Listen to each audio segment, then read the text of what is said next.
Hello friends, my name is Nitish Pandit and welcome to my YouTube channel Civil Informer.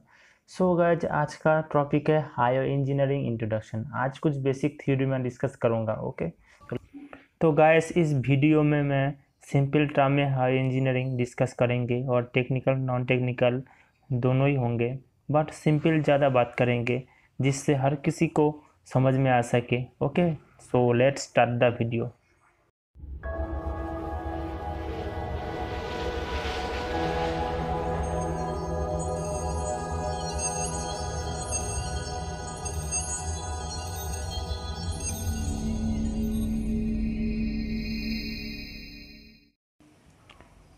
तो पहला point है definition of road. Any harden surface on which vehicle can travel call road. मतलब कोई भी hard surface के ऊपर जब कोई वाहन चलता है उसको रोड कहलाता है। अब दूसरा पॉइंट है definition of highway. Pavement design for high speed of vehicle as known as highway. मतलब अगर हम पेमेंट को हाई स्पीड के लिए डिजाइन करता है उसको हाईवे कहता है। तीसरा पॉइंट है definition of pavement. If road is constructed with number of layer is called pavement. मतलब अगर हम रोड को लेयर में कंस्ट्रक्टेड करते हैं, जो लेयर होता है उसको पेवमेंट कहता है। अब चौथा पॉइंट है different type of pavement. There are 3 type of pavement: flexible pavement, rigid pavement and semi rigid pavement. Okay, 5 number point है define between flexible pavement and rigid pavement. Flexible pavement क्या है? जो payment एस्फेल्ट यानी bitumen से बनता है उसको flexible pavement बोलता है। उसका थोड़ा इमेज दिखा देता हूँ तो समझ में आएगा। ओके, अब रिजिड पेमेंट, जो पेमेंट कंक्रीट से बनता है उसको रिजिड पेमेंट बोलता है। इसका भी थोड़ा इमेज दिखाता हूँ तो समझ में आएगा। ओके, अब फ्लेक्सिबल पेमेंट का कितना लेयर होता है? फ्लेक्सिबल पेमेंट का 4 लेयर होता है। पहला सब ग्रेड, उसके बाद सब बेस कोर्स, उसके बाद बेस कोर्स, उसके बाद सरफेस कोर्स। और रिजिड पेमेंट का 3 लेयर होता है: सब grade, base course and surface course. Okay, पहला पॉइंट है लाइफ स्पैन इज 15 ईयर। मतलब फ्लेक्सिबल पेमेंट का लाइफ स्पैन होता है 15 साल। और rigid payment life span is 30 year. मतलब रिजिड पेमेंट का लाइफ स्पैन होता है 30 साल।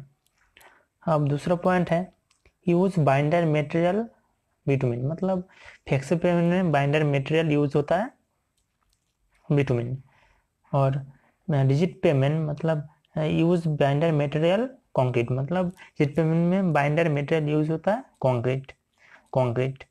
तीसरा पॉइंट है grain to grain transfer of the load. मतलब जो लेयर होता है फ्लेक्सिबल में, जो लेयर होता है हर लेयर में ग्रेन रहता है और उसका एक लेयर से दूसरा से तीसरा ऐसे लोड ट्रांसफर होता है। और रिजिड पेमेंट में स्लैब एक्शन टेक प्लेस।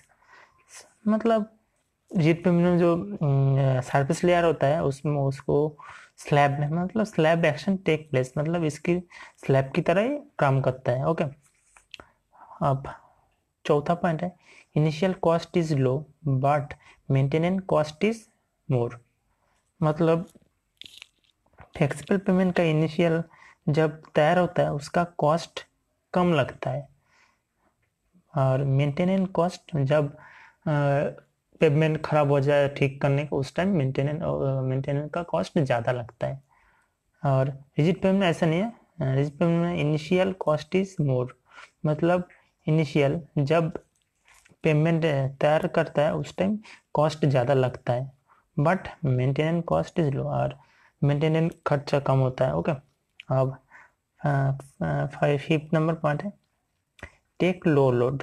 मतलब फ्लेक्सिबल पेमेंट में लोड यानी रिजिड पेमेंट से कम होता है, और rigid pavement take more load, इसमें लोड ज़्यादा ले सकता है। ओके, और 6 नंबर पॉइंट है मोर थिकनेस। और फ्लेक्सिबल पेमेंट में 4 लेयर होता है, ठीक है, इसलिए इसका थिकनेस भी ज़्यादा होता है।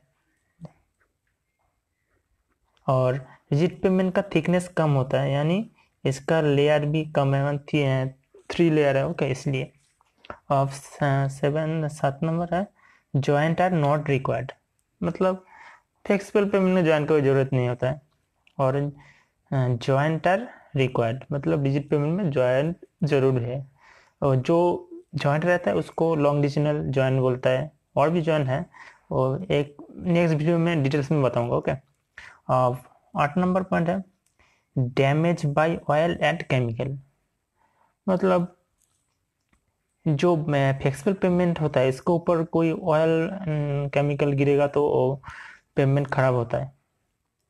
No damage by oil and chemical, मतलब रिजिड पेमेंट में ऐसा कुछ नहीं है, कोई ऑयल केमिकल गिरेगा तो इसमें कोई डैमेज नहीं होता है। ओके, अब 9 नंबर पॉइंट है rolling on surface in needed, मतलब फ्लेक्सिबल पेमेंट बिटुमिन का होता है इसलिए रोलिंग करना जरूरी होता है। ओके, और rolling on surface in needed मतलब इसमें रोलिंग का जरूरत नहीं होता है।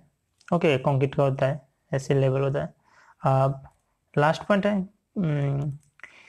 Flexible pavement can be open to traffic after 24 hours, मतलब जब फ्लेक्सिबल पेमेंट तैयार हो जाता है उसके एक दिन बाद ट्रैफिक छोड़ सकता है, मिनिमम एक दिन के बाद। ओके, और rigid pavement can be open to traffic after 14 days. Okay, मतलब जब डिजिट पेमेंट तैयार हो जाता है मिनिमम 14 दिन के बाद ही ये ट्रैफिक छोड़ा जाता है। ओके,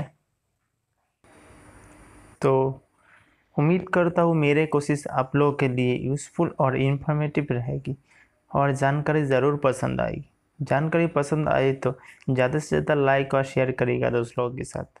और अगर आप लोगों को सवाल और सुझाव है तो हमें कमेंट करके बताइएगा, आप लोगों को रिप्लाई ज़रूर दिया जाएगा। Okay friends, bye bye.